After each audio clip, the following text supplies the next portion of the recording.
해방 전에 이미 김대중하고도 잘 알고, 그러다가 6.25가 일어나니까 이 할아버지가 권세가 생겼죠. 3개월 만에 인민군이 쫓겨서 북한으로 퇴각할 때 엄마가 하는 말이, 너는 여기서 살 수 없어. 여기 살면 죽어. 인민군 따라 올라가라. 그래서 북한에 올라가서 24년 동안 살면서 좋은 자리, 높은 자리 많이 하시다가 나중에 4년 전에 간첩학교에 징집이 돼서 4년 동안 김일성 대학 무슨 대학 해서 간첩 훈련을 받고, 내가 개인적으로 자꾸 물어봤더니 어떻게 교육받냐 했더니 단체로 모아놓고 교육받는 것도 아니라 4년 동안 1대1로 교육을 받대. 1대1로 강사만 바뀌고 날마다 사람만 바뀌고 할아버지 혼자 놓고 교육을 하는 거야. 북한에서 남파 간첩을 보낼 때 그냥 보내지 않습니다. 4년 동안을 세뇌를 시킨단 말이야. 이래가지고 이 할아버지가 4년 끝난 뒤에 한국에서 올라간 최고의 높은 자리에 올라갔던 홍명희 부수상, 홍명희라고 있어요. 한국에서 올라간 사람 중에 최고의 높은 사람입니다. 홍명희, 그 사람의 명령을 받들어 마지막 날 명령을 받고, 너는 남한으로 내려가서 전라북도 도당 위원장으로 임명한다. 그리고 들어보세요. 할아버지 여기 있으니까 이따 개인적으로 물어보세요. 너가 남한에서 갈 일은 뭐냐? 김대중을 도와라.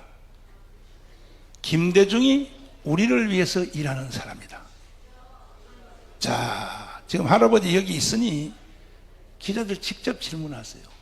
그래서 68년도에 인천으로 들어와서 그렇게 간첩 활동을 배울 때에 명령 1호가 뭐냐? 엄마를 만나면 안 된다. 남한에 내려가면 임실에 있는 엄마를 만나면 안 된다고 했는데, 이게 피는 물보다 짙어서 벌써 인천에 딱 상륙하니까 엄마 생각이 나는 거야. 그래서 몇 번 엄마를 뒤에서 가서 멀리서 보다가 결국은 나중에 엄마를 만난 후로 마음이 흔들려서 전향을 하여 오늘까지 97세입니다. 연세가 97세. 97세를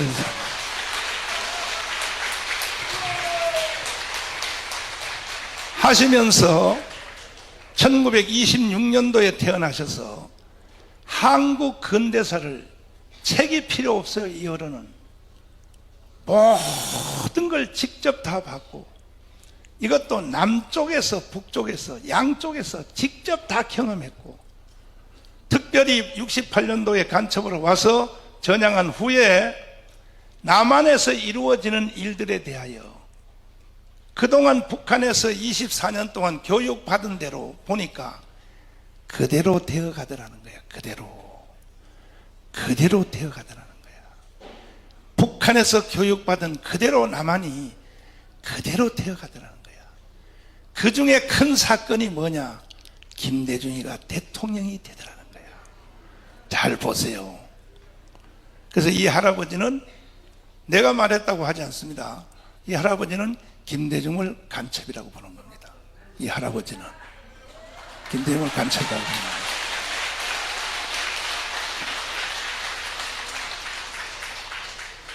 노무현은 사실은 간첩이라고 볼 수 없어요.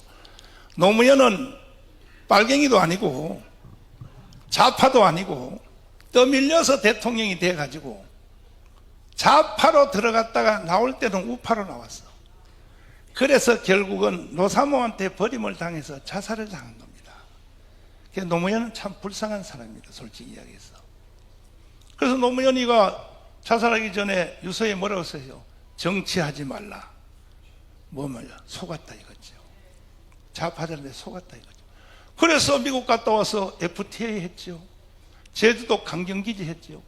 그것 때문에 바로 열린당 더하기 노사모한테 버림을 당해서 이 노무현은 인생의 종말을 고했습니다. 그래서 정치하지 말라고 유언한 것입니다. 그게 좀 불쌍하죠. 그 다음에 이제 문재인입니다. 문재인은 간첩 정도가 아니라 이놈은 대한민국을 북한에 넘기려고 5년 동안 개발악을 떨다가 미국한테 태클이 걸려서 마지막 꼭지를 못 떼우고 주저앉는 놈이 바로 문재인입니다. 이건 간첩 중의 왕입니다. 그 다음 이재명은 누구냐? 이재명은요, 문재인하고 또 다릅니다. 이재명이가 대통령이 됐으면 이미 대한민국은 끝나버렸습니다. 연방제 통일로 가버렸습니다.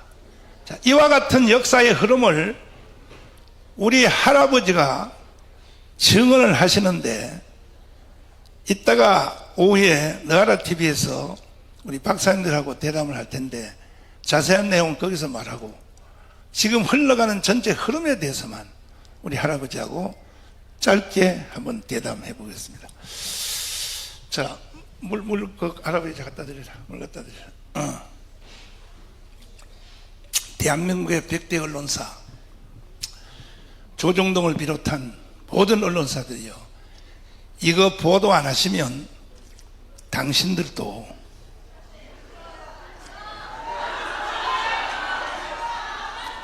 이거 보도 안 하시면 어떤 언론사도 믿을 수 없어요. 자, 할아버지, 연세가 올해 몇이십니까? 목사님이 말씀하신 바와 같이 1926년생이에요. 그러니까 시방 해는 나이로 97세입니다. 97세. 할아버지 손가락이고 내 손가락이고 요거 몇 개로 보여요? 요거 몇 개? 요거 몇 개로 보여요? 요게 몇 개로 보이냐고, 손가락. 손가락 요게 몇 개로 보이냐고, 요게. 하나로 보여.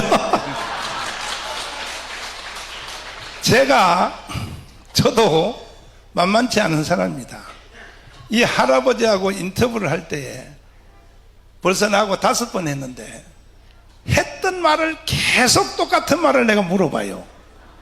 내가 왜 이렇게 물어보냐 하면, 내가 중국에 선교하러 갔다가 중국 공안한테 체포가 돼가지고 중국에서 내가 갇힌 적이 있었어요. 중국 공안이 수사하는 기법이 똑같은 말을 계속 물어보더라고, 나한테. 언제 출발했어? 심양에 와서 누가 만났어? 그리고 한 사람 나가. 또 다음 사람이 들어와가지고 똑같은 질문 또 물어봐요. 김포에서 몇 시에 출발했어? 비행기 어디서 갈아탔어? 누구 만났어? 내가 그래서 똑같은 말을 왜 이렇게 물어보느냐. 한국에서 내가 지금 애국운동하다가 검사한테 조사받은 게 97건을 받았어요. 97건 받는데 한국 검사놈들도 똑같아. 똑같은 말을 계속 물어봐요. 오늘 물어볼 거 내일 또 물어보고, 내일 물어보고 또 물어보고. 왜 그런가 했더니 앞에 한 말이 거짓말하는 것이 있나 없나 요걸 확인하려고. 그래서 내가 할아버지도 내가 검사한테 배운 것을 동원해가지고 같은 말을 계속 물어봤더니 5번 물어봤는데 한자도 안 틀리고 그대로 말하는 거야.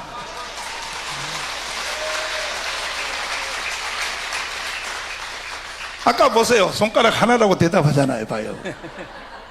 그래서 치매가 안 왔다는 얘기야. 내 말은 정신이 얼마나 맑은지. 지금요, 책을 30권 이상을 쓸 자료를, 원고를 다 집에서 써놨는데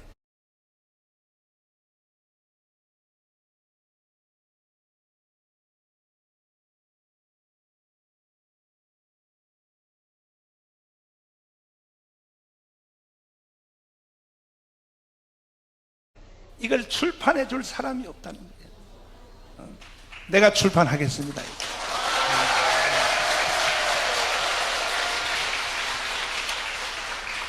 아니 이런 어른의 정인을 대한민국 국민들이 안 믿고 안 들은다면 대한민국을 누릴 자격이 없는 거예요.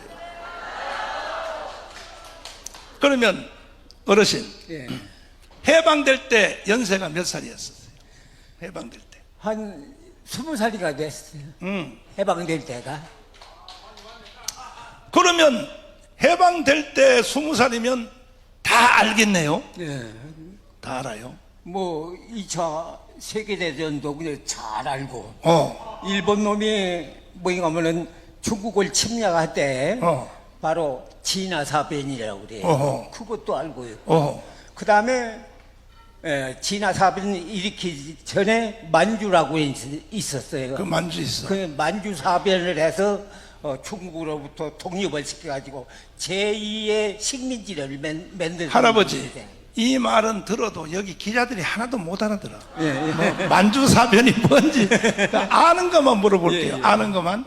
자, 그때 해방이 될 때에 예. 히로시마 원자탄 터지는 거 들었죠? 예. 그때 우리나라 국민들이 해방의 기쁨을 예. 해방을 보고 얼마나 기뻐했는지 그때 광경을 잠깐만 얘기해봤어요. 뭐 말로는 말할 수가 없을 정도로 정말로 기쁨에 넘쳤습니다. 첫째, 뭐냐면은 해방이 됨으로써 이 일제의 식민지 통치로부터 해방이 됐다는 데 더 큰 의의를 가지고 맞이했습니다. 그런데 말하자면은 미국이 뭐냐면 해방을 해주었다는 그런 점과 미국에서 독립운동을 하신 이승만 대통령이 뭐냐면은 귀국을 해서 더욱이나 뭐냐면은 환영을 하지 않을 수도 없었습니다. 자, 그 다음에 예. 이제 시간이 없으니까 빨리빨리 가야 되니까 할아버지는 해방되기 전에 남로당에 가입했죠. 예. 남로당에 왜 가입했습니까? 1946년도 6월 25일 날입니다. 6월 25일 날? 25일 날에 말하자면 46년도에는 남조선 공산당이라고 했어요. 그러니까 남조선 공산당에 입당했습니다. 6월 25일에. 근데 할아버지 태어난 데는 원래 어디서 태어났어요? 태어난 데. 태어난 저 고향. 고향은 전라북도 진안군 성수면 중길리 만덕상 자락의 그 박씨 뭐냐면은 집성촌에서 태어났습니다. 박씨 300년 동안 살았던 박씨 집단촌에서 살았는데, 근데 할아버지가 이제 어릴 때 외갓집에 와서 살았단 말이에요. 예. 외갓집에. 그렇죠. 외갓집에서 산 이유는 내가 설명할게요. 시간 관계상. 이 뭐, 할아버지의 아버지가 있단 말이에요. 할아버지 아버지가 딴 년하고 바람이 난 거야. 맞죠? 예, 맞습니다. 그래서 그 딴 년하고 도망을 갔어. 도망갔어요? 도망간 것보단도 여가집이 뭐냐면 잘 살고 있었고 아니, 저 할아버지 아버지 얘기를 하자고. 아버지가 딴 년 만나서 도망. 뭐냐면 아버지가 그러니까 축첩을 해가지고 축첩? 축첩이 뭐요? 그게 뭐 말하자면 새치기 한 거예요. 새치기 했다고? 작은 마늘을 얻었다 이거지. 마늘을 얻어서 얻어가지고 별도로 살았어요. 별도 살았는데, 그럼 그 작은 마누라한테는 애를 많이 낳았어요? 많이 났죠.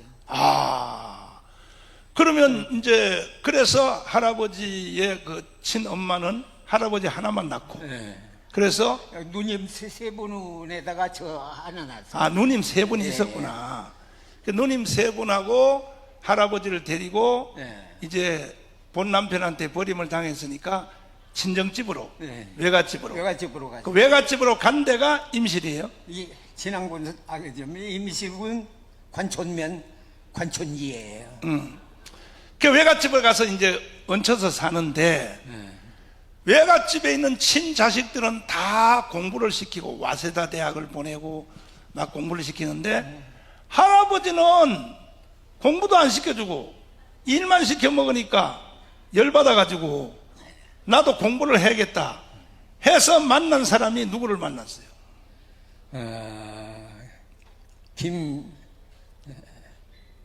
김봉강 아들 이제 와시다 대학교 다니던 그 선배가 있었습니다. 그 선배를 만났더니 선배가 할아버지를 남로당으로 가입시켰어요. 네. 어. 말하자면은 여가 집에 가서 그렇게 희망을 품고 갔는데 저는 뭐이가 목적이 그때 뭐이가 하면 여가 집이 그 형님들처럼 와세다 대학교도 다니고 명치대학도 다니고 그러니까 그 희망이 그거 있었습니다. 그러기 위해서는 전주에 있는 북중 전주고죠. 전주고등학교 거기를 희망으로 했습니다. 근데 내가 초등학교를 졸업하고 이제 중학교 갈 나이가 됐는데 자기 아들들만 다 전여고 전주고등학교 다 보내고는 나를 말하자면은 안 보내줬어요. 제외시켜 버리기 때문에 그로부터 뭐가 하면은 반발이 생겼어요. 사상이 좀 달라지기 시작했습니다. 자, 그러면 와세다 대학 다니는 동네 형님이 할아버지한테 책을 하나 줬다고 네. 그랬어요. 그 책이 뭔 이제 책이에요? 그 당에 입당하기 전에 전에 책을 빨간 책을 하나 주었습니다. 빨간 책을. 근데 이제 그 빨간 책을 주었는데 그 책이 그때는 무슨 책인지를 몰랐어요. 몰랐어. 빨간 책인데 그것을 보관하고 보는 방법에 대해서 잘 알려주더란 말이에요. 어떻게 보관하라고 그랬어요? 뭐인가 하면 옛날에는 뭐인가 하면 직관이라고 그러죠. 예, 화장실에 화장실. 뭐인가 하면은 직관. 오물 나온 거기다가 단지에다가 넣어가지고 어. 거기다가 묻어놓고 이렇게 보고 다시 거기다 묻었고 그렇게 조심하라고. 직관에다가 항아리에다 감춰놓고 볼 때만 꺼내보고 다시 덮어놓으라. 네. 근데 그 책의 내용을 내용이 말하자면 여기서는 모르고 읽어봐야 잘 통하지 않았어요. 그랬어요. 근데 이제 저 위에 가서 저 위에가 어디예요? 북한에 가서 북한 가서 이제 가서 그걸 확인해 보니까 막수주의 철학 말하자면 소련 공산당 역사 책이에요. 그게 빨간했어요. 빨간했어. 그 책이. 네, 책. 그래가지고 저 위에 가서도 그 뭐인가 하면 소련 공산당 역사를 배워야 하고. 그래서 그 내용이 공산주의 뭐인가 하면 진행되는 과정을 서술한 것이 소련 공산당 역사였었어요. 자, 그때 북한에 가기 전에 예. 저 임실에 있을 때 박헌영을 본 적이 있어요. 네? 박헌영. 그때 박헌영이 46년도 이렇게 나와가지고 연설을 하는데 연설하는데 처음으로 봤습니다. 46년도에. 그 다음에 김대중을 본 적이 있어요. 네? 김대중은 뭐 자유 활동을 같이 했으니까. 같이 했으니까. 자유 활동을 같이 했으니까. 목포에서 있었고 나는 있었고. 전라도에서 있었고. 그래서 김대중에 대한 내력은 뭐 잘 알고 있어요. 그렇구나. 자, 그러면 이제는 건너뛰어서 6.25입니다. 6.25. 6.25가 일어났죠. 네. 6.25. 네. 6.25가 일어나기 전에 네. 남한에서 북한에 넘어갔던 사람들 있죠. 네.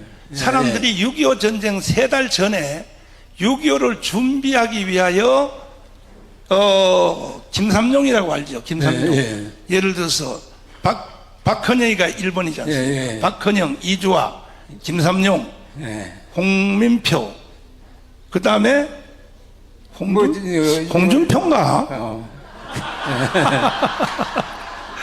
홍민표. 그 다음에 마지막이가 이제 이재복인데 바로 그 김삼룡이가 6.25 전쟁 일어나기 3달 전에 북한은 도망갔던 놈이 내려와서 저 영광 있죠, 영광. 영광에 와서, 고향에 와서 김일성 장군이 내려온다 하고 이 준비 선동을 했다는 얘기가 있는데, 그거 외에도 할아버지가 아는 사람 중에 북한으로 도망갔던 사람들이 6.25 전에 한국에서 내려온 사람들 혹시 봤어요? 근데 그때 많이 모임하면 월북을 많이 했습니다. 유명한 인사들이 그렇지. 홍병이를 비롯해서 김두봉, 김두봉 등 모임하면 여러 사람들이 아마 전쟁을 대비해서 그랬는지는 몰라도 그것은 확실히 제가 알 수가 없지만으로도 많은 그 인물들이 북한에 갔다가 뭐냐면 돌아오고 그런 일이 많이 있어요. 자, 건너뛰고 임실에 인민군이 오는 날짜가 언제 도착했어요? 6월 25일 날 전쟁이 일어났는데, 전쟁이 일어나가지고 그런데, 임실에 언제? 8월 15일께입니다. 8월 15일. 8월 15일께, 아. 8월 10일께 전주가 뭐냐면 인민군이 입성을 했어요. 했고 8월 15일께 이제 임실까지 왔는데 인민군이 할아버지한테 완장 채워줬어요. 완장은 안 찼어요. 완장 안 찼어. 완장은 안 차고 어. 남로당에 뭐냐면 임실군당에 연락 체계를 맡았기 때문에 완장을 차는 거 그런 것을 보지 못했어요. 그러면 할아버지가 그때 목에 힘이 딱 들어가고 권세가 생겼겠네. 하여튼간에 뭐냐면은 임실군 관촌이라고 그러는 데서 제일로 청년 중에서 제일 똘똘한 놈 하나 데려오라고 이렇게 했대요. 인민군이 그 중에 제가 뭐냐면은 선발이 됐으니까 아마 그래가지고 임실군 정치보위부에 근무했어요. 할아버지 예. 솔직하게 얘기해 주세요. 예? 솔직하게. 예. 그때 인민군이 왔을 때 대나무를 깎아가지고 예.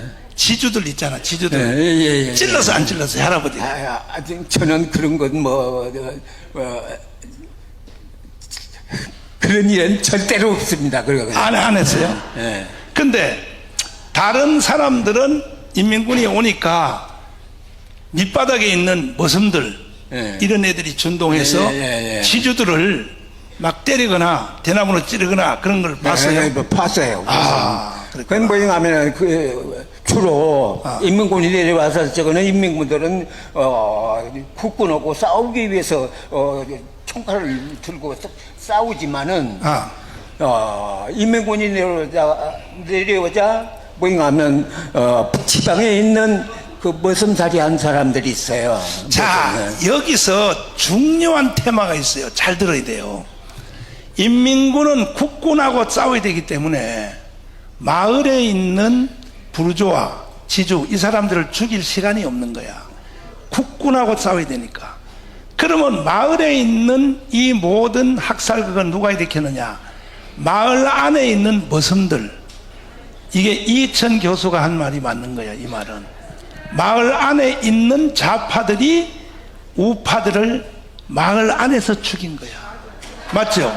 네, 맞아요. 네, 맞죠? 그게 말하자면은 지주라든가 이제 이런 집에서 머슴살이 한 사람들이 주로 그냥 인민군이 탁친인가 그때 그냥 이제 잘 사는 지주들, 경찰관들, 말하자면 공무원들, 도지사네, 군수네 이런 사람들을 그냥 무자비하게 투리로 잡는 거이 그 머슴살이 하던 사람들이 그렇게 하다가 낙동강까지 갔다가 인민군들이 인천 메가더 장군이 상륙작전하니까 다시 쫓겨서 인민군이 다시 북한으로 퇴각하니까 이제는 다시 마을 안에서 인민군은 국군하고 싸워야 되니까 마을에 대해서는 신경 쓸 시간이 없는 거야. 그러니까 마을 안에서 이제는 우파가 그동안에 3개월 동안 빨갱이 했던 놈들, 머슴들 있죠. 그런 놈들 또 죽이는 일이 일어났죠. 반대로. 예, 반대로. 그런 게 그냥 서로 복수를 한 거예요. 서로가. 그런데, 인민군이 뭐인가 하면 후퇴를 할 적은 그렇지. 군에 전라북도면 전라북도에 10개 시군이 있는데 다 정치보위부라고 그러는 지금의 국정원과 같은 그 북한에 그 정치보위부가 있었어요. 그 정치보위부가 뭐인가 하면은 전부 그 군내에 지서마당 연락을 해가지고 그 뭐인가 하면은 머슴살이 하던 그 사람들이 뭐인가 하면 다시 일어나가지고, 뭐인가 하면, 그 반동분자를 하라고 그래가지고, 전부 다 체포해서 죽이라고 그러는 명령이 바로 정치보위부에서 그렇구나. 또 내리는 거예요. 자, 그러니까 3개월 안에 이게 마을 안에서 우파가 좌파를, 좌파가 우파를 3달 안에 죽이는 사진을 한번 보십시오. 자, 이천 교수가 보죠. 이런 사진, 이 시체 구덩이야. 또 다른 사진 보세요. 계속 보세요. 자세히 너무 빨리 넘기지 말고 사진 한번 줘보세요. 자, 보세요. 전주 교도소에서도 그냥 전주 집단적으로 집단적으로 학살을 하고 그래서 자, 또 보세요. 수백 명. 예, 또 보세요. 또 보세요. 또 보세요. 여기 우물은 이 우물 안에 나중에 확인했더니 시체를 꺼냈더니 우물 안에만 300개 시체가 나왔어. 이 우물 속에 300개가 나왔어. 300개가. 이거 보세요. 여기는 3,000개야. 시체가 3,000개. 3,000개야 이게. 자, 여러분, 존경하는 국민 여러분, 국민 여러분에게 내가 존경한다는 말도 하기 싫어.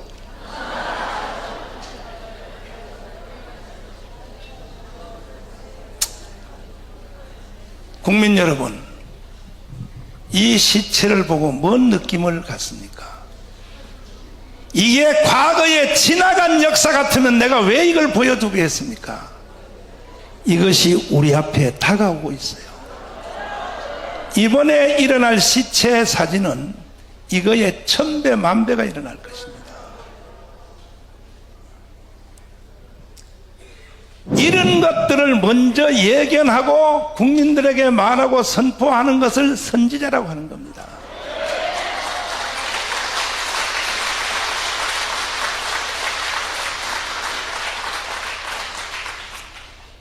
이제 이후에 박사님들을 모시고 이런 광경이 일어날 수밖에 없다는 것을 내가 증명해 드리겠습니다.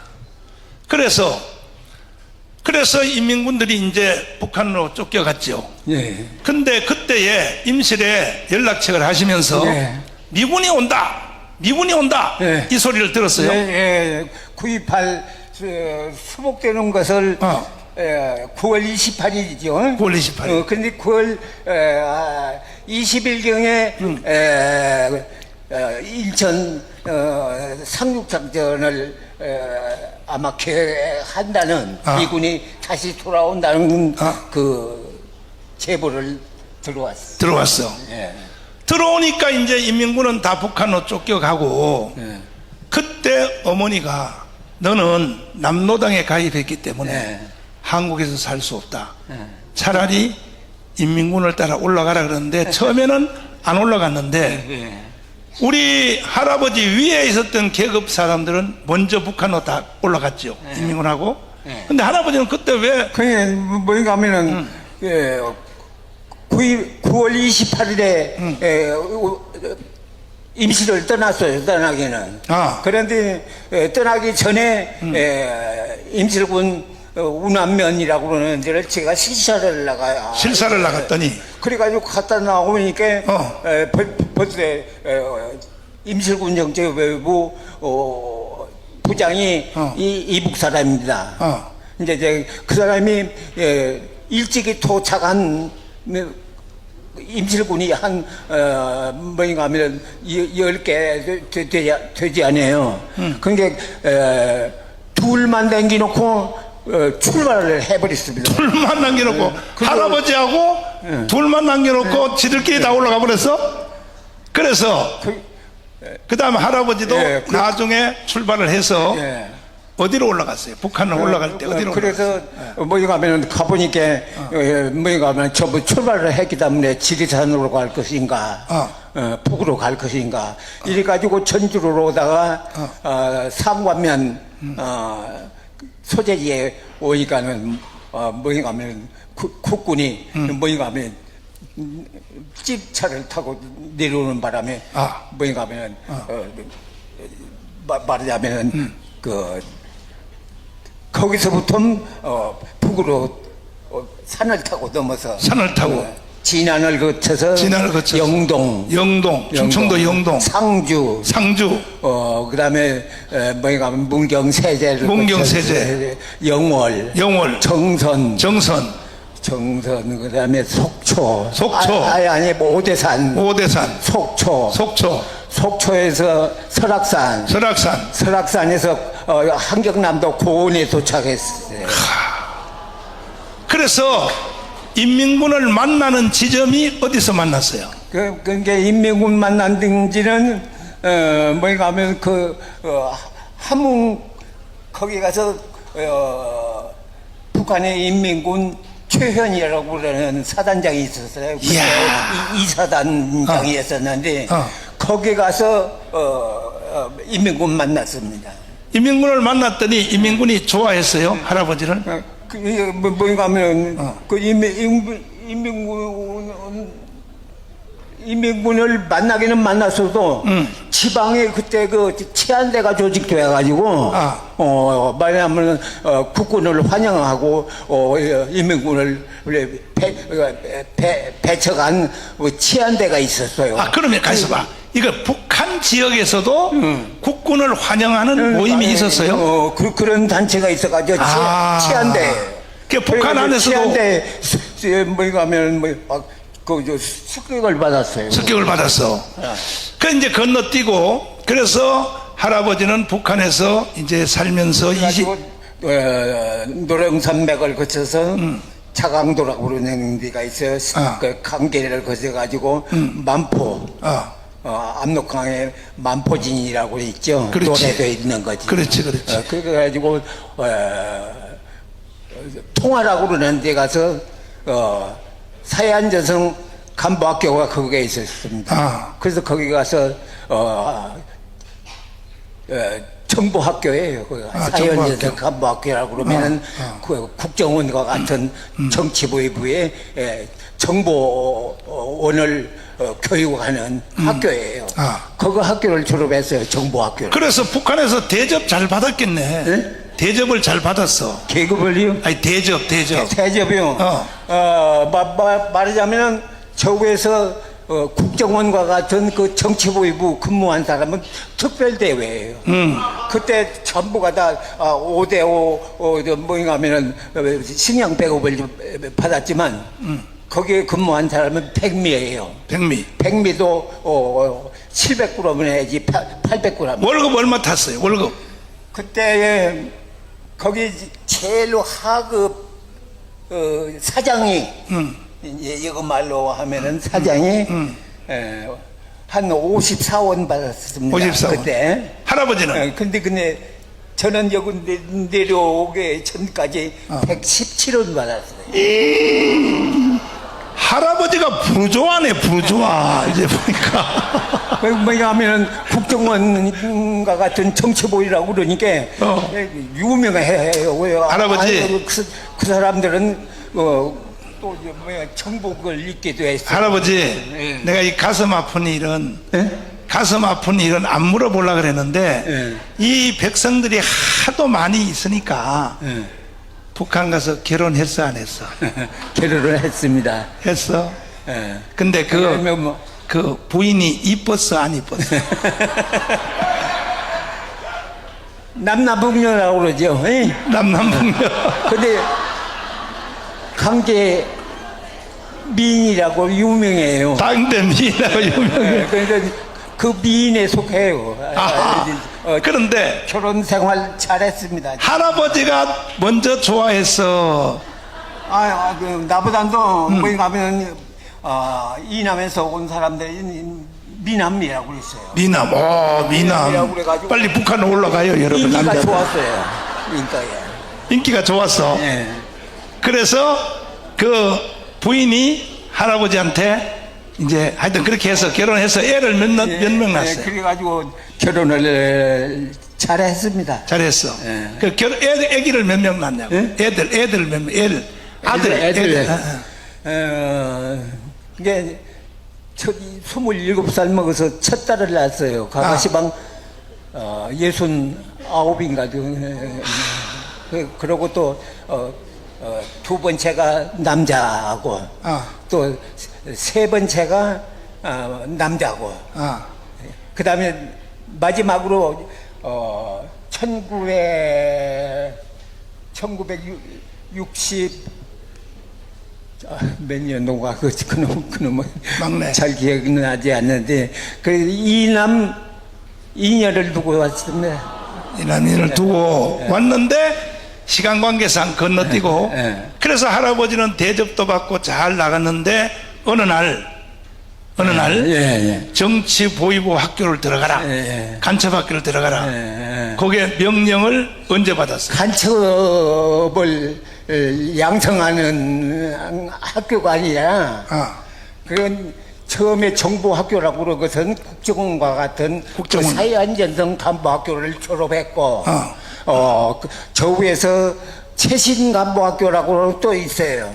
그 최신간부학교를 또 나왔고 그 다음에는 4년대 뭐에 가면은 김일성 정치군사대학 695호를 나왔어요. 자, 그러면 4년 마지막 학교를 다닐 때 그게 이제 결국 간첩으로 보내려고 이미 벌써 교육시키는 건데 그때 4년 다닐 때 집에 가도록 휴가 줬어요, 안 줬어요? 그냥 뭐냐면 절대로 비밀이기 때문에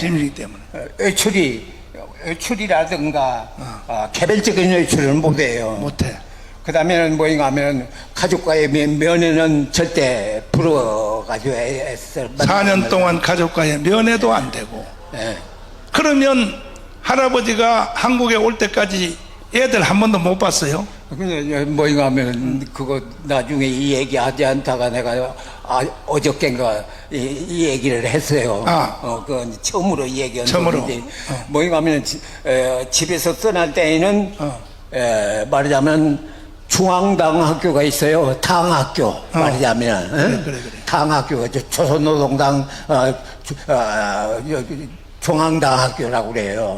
그 중앙당 학교 간다고 떠났는데 뭐 그냥 2, 3년이 지나고 3년이 지나도 아빠라고 그러는 사람을 보지를 못하니까 저 엄마가 뭐인가 하면 그 어린 것들을 뭐인가 하면 연암살밖에 먹지 않는 것을 평양에 가서 중앙당 뭐인가 하면 정문에 가서 아버지가 시황 중앙당 학교 나왔다고 하면은 잘 보여줄 것이다. 이래가지고 보냈더란 말이에요. 보냈어. 그래가지고 애들을 만나게 해서 둘이. 그 둘이를 큰 딸하고 큰 아들하고. 그걸 몇 번 봤어요? 한 번 봤어요? 아니 한 번 보고 사흘간 데렸고 구경도 시키고 뭐 사먹이고 그러고 헤어졌는데. 그게 이제 남한으로 이제 남파 간첩을 보내려고 이제 마지막으로 애들을 보여준 거구만. 자, 그러면 이제부터 이제 본론인데 홍명희 알죠? 홍명희. 홍명희는 어떤 사람이에요? 홍명희는 여기서 올라간 사람이에요. 유명한 사람이에요. 남한에서 올라간 사람. 여기 부총리나 마찬가지예요. 부총리. 그 다음에 더 중요한 것이 부총리보다도 더 중요한 것이 남조선 혁명이라고 그러죠. 저구에서 그게 여기 말로는 남한에 대한 척과 통일. 중앙당 대남 담당 비서예요.